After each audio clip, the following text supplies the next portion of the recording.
Hi, and welcome to Just Web Talk. I'm your host, Craig. Tonight we're going to talk about the newest and latest QAnon posts. Now, first we're going to talk about the post that's referring to an executive order blocking the property of persons involved in serious human rights abuse or corruption. And then we're going to get into how that all ties into the Council on Foreign Relations. So, thank you for joining me tonight. Let's just go ahead and start by saying thank you for all the subscriptions. It's really appreciated. I encourage everybody to go to the main page here and hit subscribe. Hit the bell for the notifications so you get the videos as soon as they come out. I try to post this content as quickly and as accurately as I can. And I'm just thankful for all the support. The comments are great. You guys keep commenting. That is a key to the whole shebang here. Without it, I don't think the channel would be alive or as lively as it is. I will try to pick a comment in an episode to pin. If you guys will bear with me, that's like a new thing I want to do. So let's go ahead and get right into today's actual QAnon post. So first, let's go ahead and go right over this one. It says, "Read slowly and carefully. Will become critically important in coming weeks. Continue to track those who are residing across all platforms. Where there was once darkness, there will now be light." And then, when you click the actual link, it takes you here to the executive order blocking the property of persons involved in serious human rights abuse or corruption. It says, "By the authority vested in me as president, by the Constitution and the laws of the United States of America, including International Emergency Economic Powers Act, the National Emergencies Act, Global Magnitsky Human Rights Accountability Act, and the Immigration and Nationality Act of 1952, that Donald J. Trump can find that where there's prevalence and severity of human rights abuse or corruption that have their source, that they have the right to basically intercede."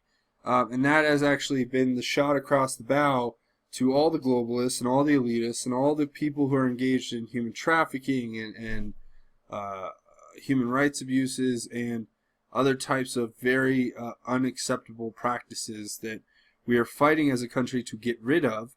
And it's just amazing to see that that's what that links to. So this all came out, and this was like going after, this is like all the time Eric Schmidt stepped down. I think that we're going to see more tech giants step down. I think there's evidence out there to suggest that some of the top executives in the country are going to be stepping down because of their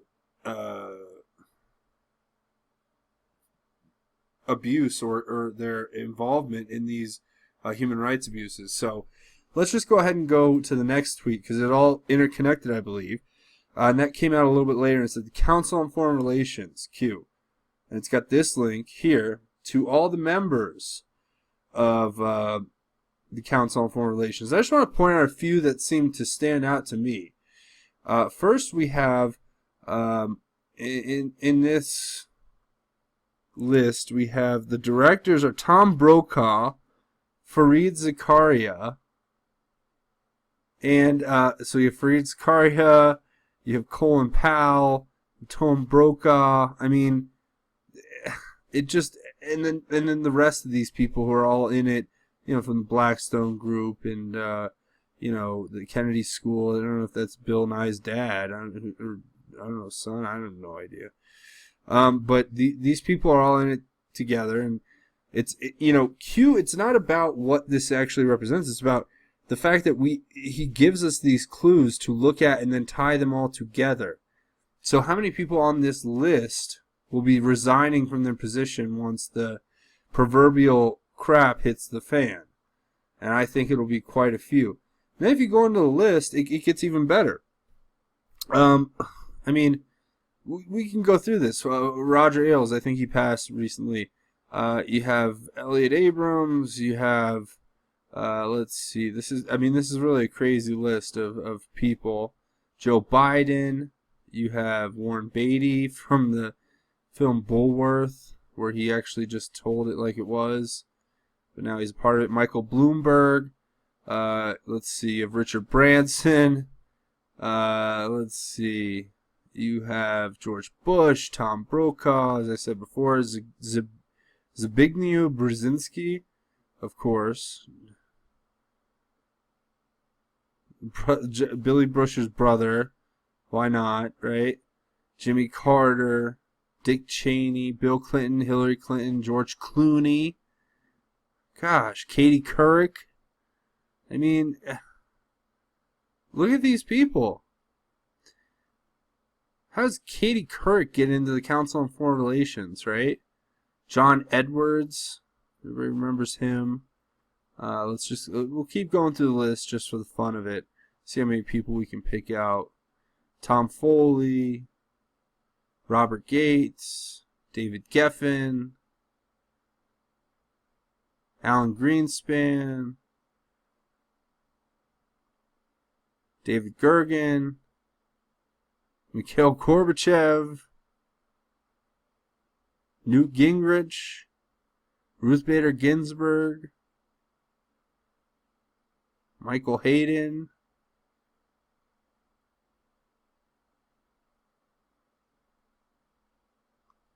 Angelina Jolie, of course. Why not? Right, Liz, we got to keep the actors in there for some reason because they are going to help us somehow with their vast store of knowledge. Henry Kissinger. Let's see. Jim Leach. Joe Lieberman. John McCain, of course. We all kind of knew that. Rupert Murdoch, of course. Janet Napolitano.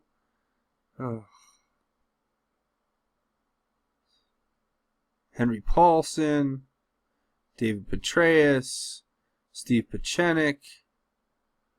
That one's a little weird, but I'm not surprised. Hopefully he's there on our behalf. I'm not sure. Colin Powell. Priscilla Presley. Yeah, there we go. That's Janet Reno, Condoleezza Rice, Dan Rather, David Rockefeller, John Rockefeller.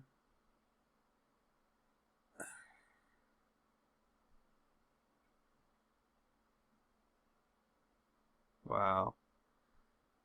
Oh, it's disheartening to look through all these names. George Soros, of course, we all knew him. Leslie Stahl. I mean, look at this. And so on and so forth. Paul Volcker, Barbara Walters, the Baroness Williams of Crosby. I mean, come on, who are these people?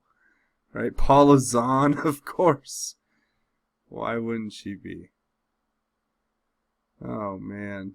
David Rockefeller's an honorary chairman. Oh, Harold Agnew. I wonder if he's related to Spiro. William Buckley Jr. Golly. Notable historical members. Alright, so we're not going to get all the way into that. But that's the latest from Q. These are his latest posts. But there's actually one more that literally must have just come in while we were making this video here. So how fortuitous is that? Let's go ahead and look at this together for the first time. I've never seen it before. Curiously, he said as he clicked the mysterious link in the website. Oh, how interesting. U.S. Department of Justice Memorandum for Daniel J. Bryant, Assistant Attorney General, Office of Leadership. You have asked us whether the detention of United States citizens as enemy belligerents by the U.S. Armed Forces violates. We understand that question has arisen in briefings of the Senate Judiciary and the Senate Select Committee on Intelligence concerning the recent transfer of Jose Padilla, a.k.a. Abdullah al-Mujahir, from the custody of the Department of Justice. No citizen shall be imprisoned or otherwise detained by the United States except pursuant to an act of Congress. The control and management of federal penal and correctional... What is this? The control and management of federal penal and correctional institutions except military and naval institutions shall be vested in the Attorney General, who shall promulgate rules for the government thereof, and appoint all necessary officers and employees in accordance with the Civil Service laws, the Classification Act as amended, and the applicable regulations. The Attorney General may establish and conduct industries, farms, and other activities, and classify the inmates and provide for their proper government discipline, treatment, care, rehabilitation, and reformation. As we explained below, the President's authority to detain enemy combatants, including U.S. citizens, is based on his constitutional authority as Commander-in-Chief. We include that section blank does not and constitutionally could not interfere with the authority. In order to understand the scope of Section 4001A, we first set out to proper context establish the President's authority to detain enemy combatants during war. The authority arises out of the President's constitutional status as Commander-in-Chief. Under the Commander-in-Chief clause, the President is authorized to detain all enemy combatants, including U.S. citizens. Finally, we note that Congress has specifically authorized the President to use force against enemy combatants in response to terrorist attacks, in response to the terrorist attack of September 11th.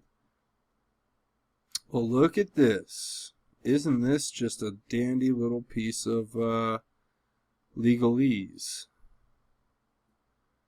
Wow. I'm not going to sit here and read the whole thing on air, but this is fascinating. This is the latest from Q. This is